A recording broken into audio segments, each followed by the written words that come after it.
portion of Vayera.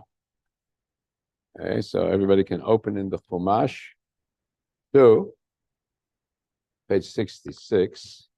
66. Now, this is the Torah portion that we read on Rosh Hashanah. Starting in the last third of the portion. The first half being the birth of Isaac, Yitzchak, and the saving of Yishmael.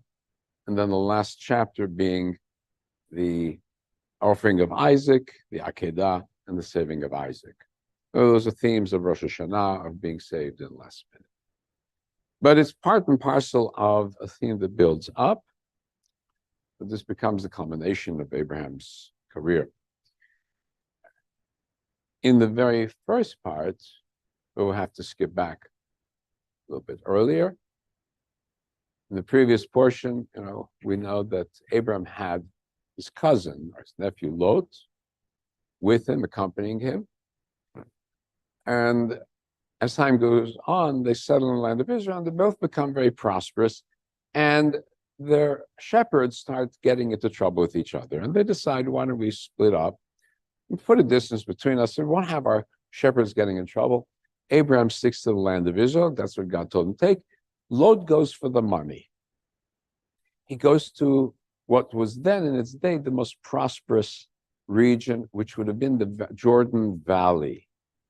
Now, right now, you go look at the Jordan Valley, and what do you see there? The Dead Sea, right at the bottom of the Jordan Valley.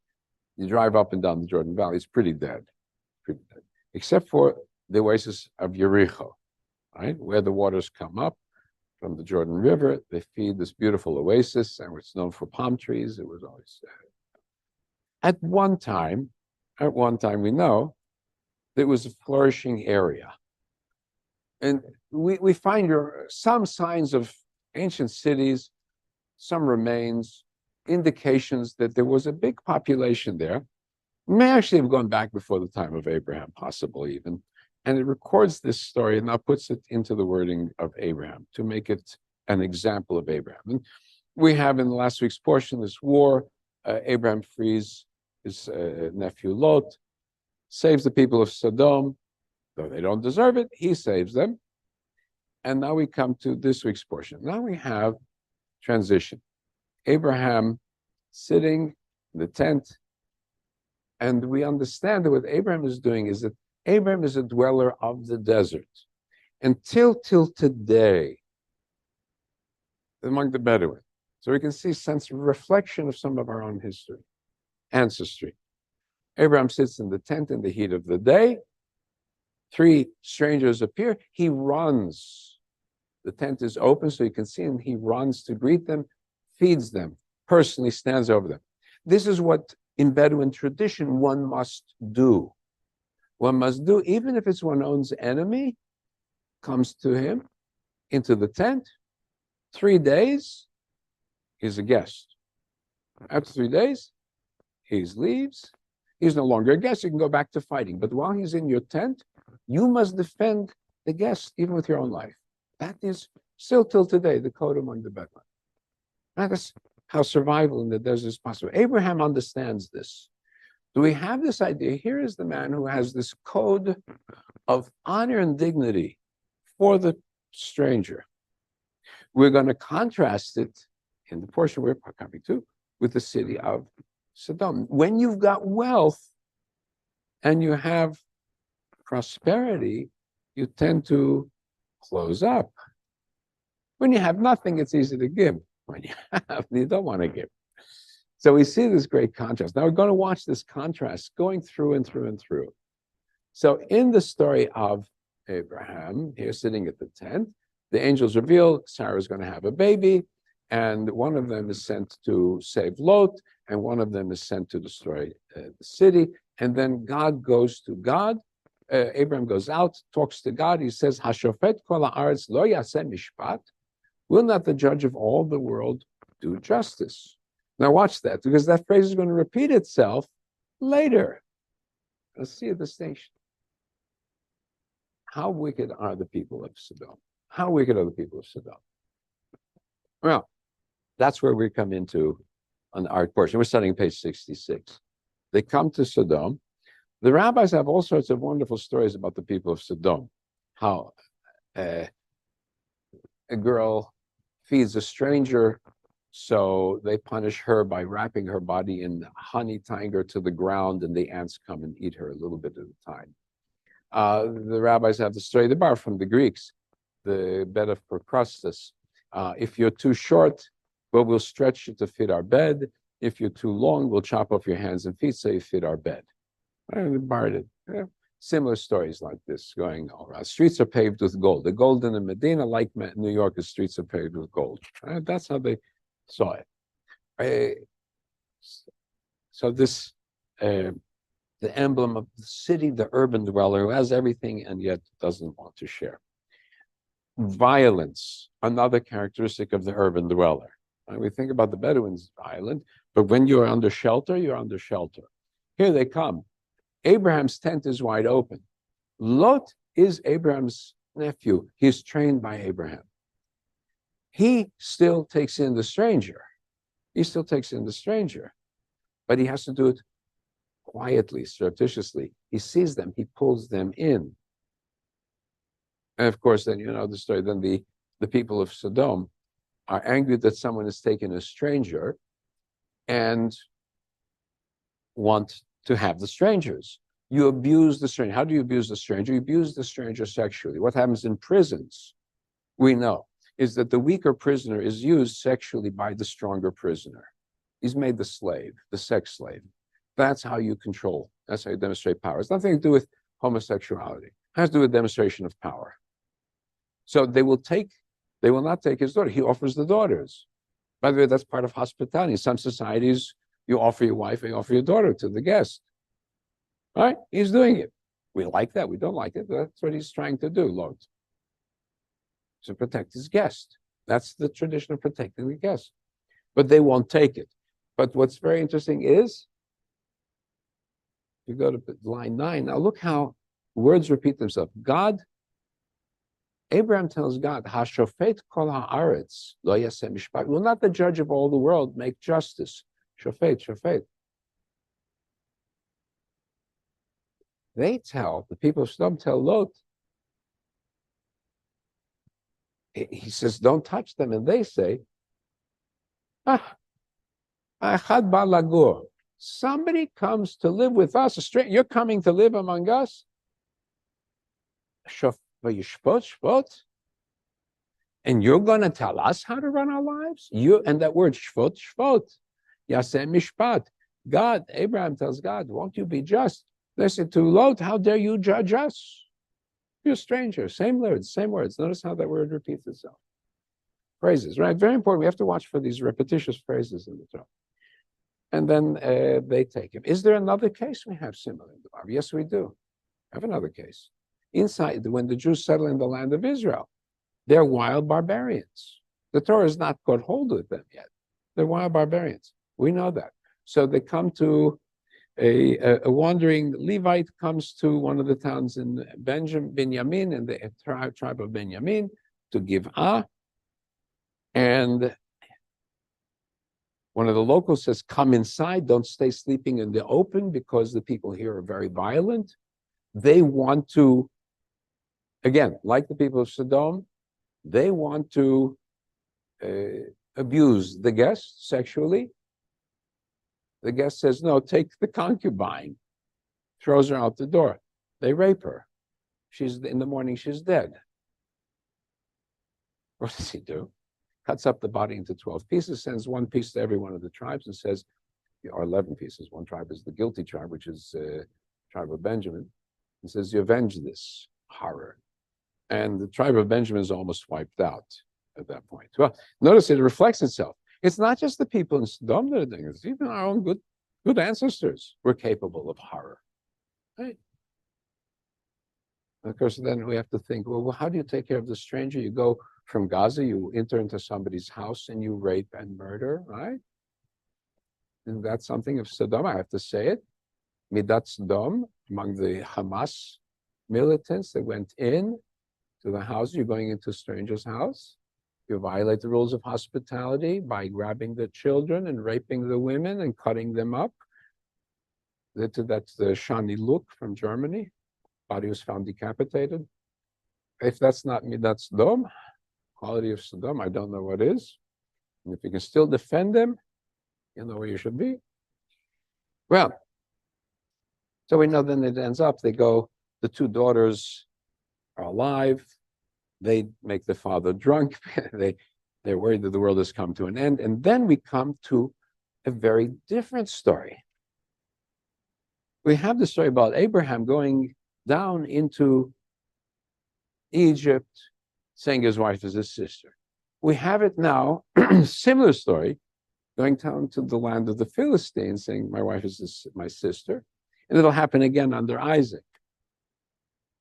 And then it goes to the birth of Sarah. Isn't this sort of a strange incident? How do we jump from Abraham pleading for God, the wickedness of the people of Sodom, the seeming depravity of the daughters of Lot, or maybe Lot himself, and the origins of these two tribes.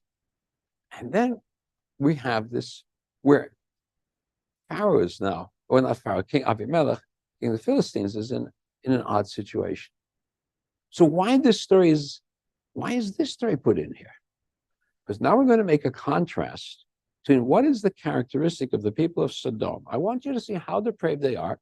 And here are these people, the Philistines, have nothing particular to do with them. The Philistines, we don't want the land of the Philistines. Biblically, it was not our land. We fought against them for independence under King Saul and King David. But otherwise, we had nothing to do. We never took the Philistine territory. It was always separate.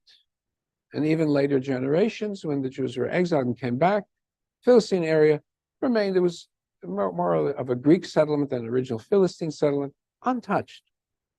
And in 1948, nobody wanted Gaza. That was never part of historic Israel. Nobody ever spoke about it. So the Philistines are there. That's their territory. And Abraham comes to the Philistines, right? And says again, I'm afraid. Now, the difference. Very interesting. What's the difference?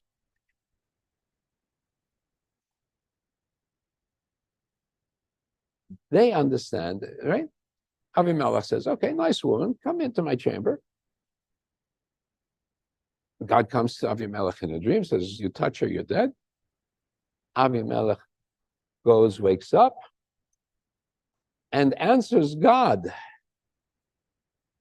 Hagoy gam tzadik ta'arog. Now, who said that? Look how this ties in. Abraham, in the very beginning of the portion, when he's debating with God, says, would you destroy the righteous with the wicked? How does Avimelech know what Abraham said there? Right? Obviously, it's intended. We're now going to show that God does not punish the righteous with the wicked. That we distinguish. People of Sodom are wicked, they deserve what they got.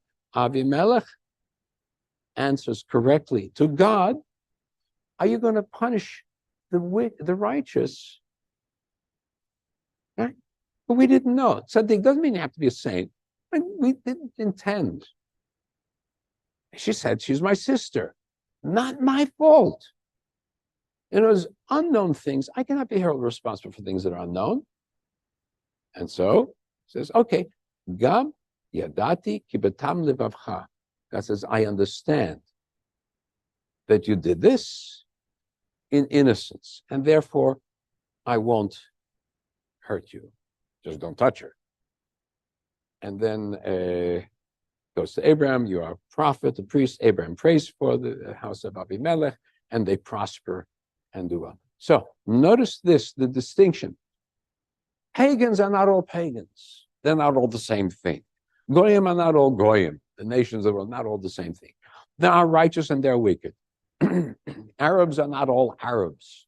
Muslims are not all Muslims. In other words, not all the same. Can't tar and feather one for the sins of the other. Hamas is acting as Sodom. Hamas deserves the actions of Sodom. There are people who are not all Hamas. Palestinian peoples are not all Hamas. They suffer, because they're stuck under them. But when Hamas is gone, as God willing, the nations of the world will see to it that they're finally taken care of decently under some kind of administration that will protect them, because they're innocent people also. So Sodom and Gomorrah have to get theirs, fire and brimstone. Hamas has to get it, hellfire and brimstone. Those who want to come and work with us, let's try to work with them and build. That's Avimelech, king of the Philistines. All right? That's maybe a takeaway from the portion. Anybody have any comments? Any thoughts? Yeah.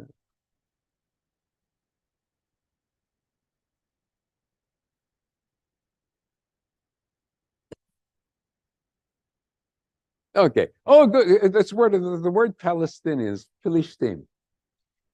In every ancient document, Canaan, going back under the Egyptians, is never called Palestine. The Egyptians controlled Palestine, right? Philistine, it's Canaan, before we came in, was an Egyptian territory.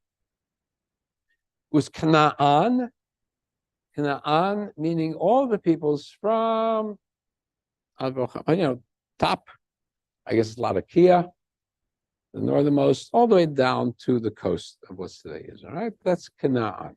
Most of the people on the coast, Phoenicians. So the correct Canaanites are the Phoenicians. The others are Canaanites sort of by extension. So Peleshet, Eretz Peleshet, the land of the Polish, the invaders, that's what we presume is the etymology of the word Palestine, Peleshet, is only that enclave, which is Gaza Strip today. Really, it is. It extended a little bit further north. Tel Aviv Yaffo was Philistine, a little bit further north, and that's about it. That's where they extended. Barbara is there. I see Barbara. Okay, good. Come in. We got a crowd. All right. So the Plishtim themselves disappeared. Also, the original Plishtim disappeared. We know this. Gradually replaced by other peoples. They merged in. They were Greek invaders. Before there was a Greece, it was from the Greek early ancient, what we call the Minoan culture, Minoan civilization that preceded the history of the classic Greek civilization. So they were outside invaders. European white settler colonialists came in. They almost took over Egypt at one time. They were confined then to that coastal area. So as the Romans took over, some of the historians used that word Plishtim to describe parts of land of Israel. It was a convenient term. It does appear a few places. Peleset, Palestina. And then we know that in 135, after the fall of Bar Kokhba's rebellion against Rome, the Romans said, let's wipe out every remembrance of this Jewish people from this land, do the best we can, takes what's left of the city of Jerusalem, tears everything down completely. There's nothing left of the ancient city, builds a new city there, and then says, let's get rid of this name Judea, the province of Judea. It's only headaches for us, cost us our empire, almost cost us our empire, and we'll call it Palestina, right? As a way of denying to the Jews the recognition of the land of Israel. The early Arab conquerors continued to use the word Palestina, Philistine, in the years after conquest, because that was the name given under the Romans when they took over the land of Israel in 600 and something, 700 something when they actually came in. They just kept the name, like they kept all the names preceding. Urushalim, Al-Quds, right? Jerusalem, Ir HaKodesh, Jerusalem, Ir HaKodesh. They kept all the names from the Bible, from the Jews, and they kept other names from the Christians and they just kept those names. They stopped using Philistia, Palestina, Philistine, several centuries later. They stopped using it, especially when the Mongols devastated the Arab empires. They took them a long time to recover. Then eventually the Ottomans took over, and they didn't use the word Palestina. They used different administrative jurisdictions. They used Jund Urdun, or Jund Urdun for the Jordan administrative area, Jund Ursalim for the Jerusalem district, different names, Jund Damesik. No term, they didn't use an administrative term for Palestina. They had 400 years, they didn't use the term. Didn't use the term. Who used the term? Christians used the term. The Arabs stopped using the term. Christians used the term because they were looking at the Bible, and we know this, at the beginning of the 1800s, began to send missionaries to set up Christian bases in the Holy Land, and they used the word Palestine. So when the British took over, they designated that area as Palestine, using that name that Christians had preserved. Not Arabs. Christians had preserved that name. Jews didn't preserve that name either. Eretz Yisrael is Eretz Yisrael. So it's a Christian use. It's a Christian use. No Palestinian Arab used that name in his right mind, really, seriously, till 1964, some 16 years after the independence of Israel, when the Palestinian Liberation Organization was opened up under Ahmed Shukeri, a little bit before Arafat, 1964. That's when they officially used that name. Very late comers. Right? So, are there Palestinian people? There are Palestinian people. Sure, yeah, the history has made them. Was there ever people, Palestinian people? Never. There's Circassians, there are Druze, there are Greek Christians, there are Syrian Horanis, there are Bedouins, everybody coming back and forth, back and forth, and back and forth into that land. Constant flux of people in and out, in and out. Some people can trace their ancestry, yeah. So can Jews, like in Pekin, can trace our ancestry without a break in the land of Israel. Samaritans, relatives, cousins can trace themselves back without a break. And yeah, among the Palestinians, some of them can. But the rest, people flowing in and out. The Gaza Palestinians, many of them Sinai Arabs moved into Gaza, back and forth, back and forth. Okay, so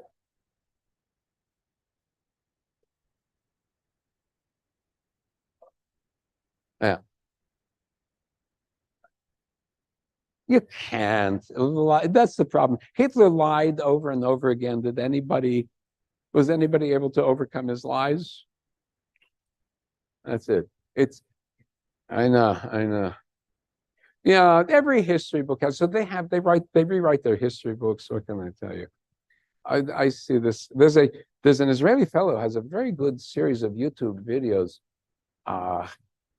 And Vox, which is a very popular left-wing media platform, has a video about the history of the Palestinians, and then it takes it apart sentence by sentence and shows that here's Vox, supposedly, an established media company, VOX, has a mistake in every single line, either an intentional lie or a mistake. And it takes it apart line by line by line. So